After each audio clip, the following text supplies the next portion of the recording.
السلام عليكم ورحمة الله وبركاته. اخواتنا وحبايبنا، ازيكم عاملين ايه؟ معاكم اخوكم محمد سعد. ان شاء الله النهارده هنتكلم في حاجة جايز تزعل جواي كتير قوي مني. حاجتين جواي ما اشتريش منهم ابدا ابدا. يعني لو هيدوك الحمام ببلاش ما تاخدوش.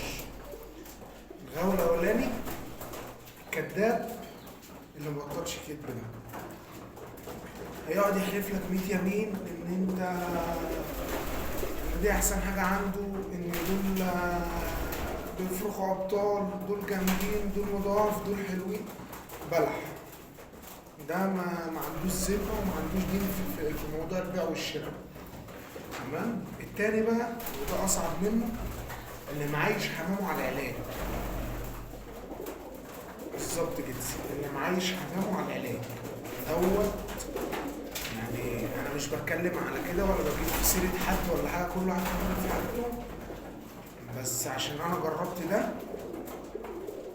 يعني بلاش حمامه اللي عايشه على العلاج ديت، بلاش منها. تاخدها هتدفع فيها فلوس زي ما تدفع ولا ليها لازمه. هتاكل وتشرب عندك عادي جدا، بس عمرها ما هتبيض، عمرها ما هتقعد على حصى، مفيش الكلام دوت، كله على البايظ. ناس كتير قوي تزعل من الكلام دوت، وناس كتير قوي يعني مش عارف اقول لك ممكن تتأذي، ماليش دعوه.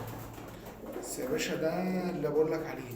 انا بقى بنصح اخواتي حبايبي، الناس المحترمه اللي مبتدئه في الهوايه بقالها شويه او لسه جديده.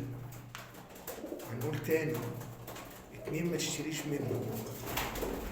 اللي بيديك فرد الحمام وبيقعد يحلف 100 يمين ان هو حلو ووحش، بلاش منه، يبقى الحمامه بايظه. التاني، محدش يشتري من حد معايش حمامه على العلاج.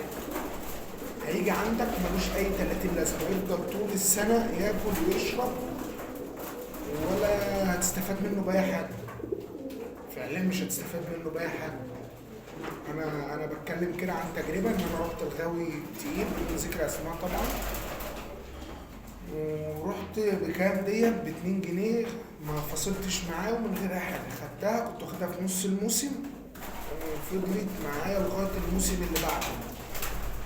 مش راضيه ببيض بيضه، مديها دكر زايف، ومديها كانت زايفه.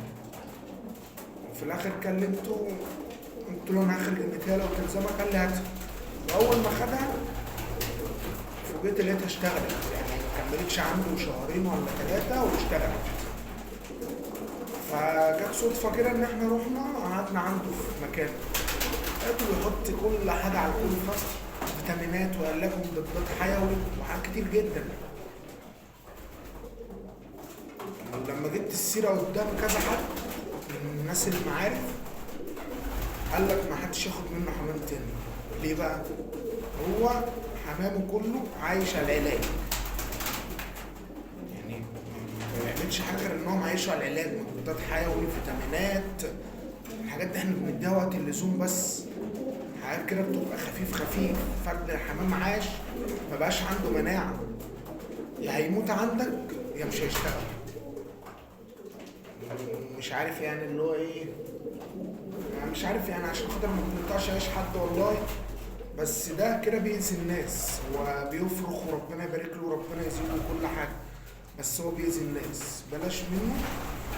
وعندك 1000 واحد بيبيع حمام، 1000 واحد بيفرخ، اتأكد ان هو ما بيفرخش على علاجات والكلام دوت، واشتري منه عادي، وربنا يبارك لكل واحد في حاجته. ولو استفدت مني بحاجه اعمل اشتراك للقناه.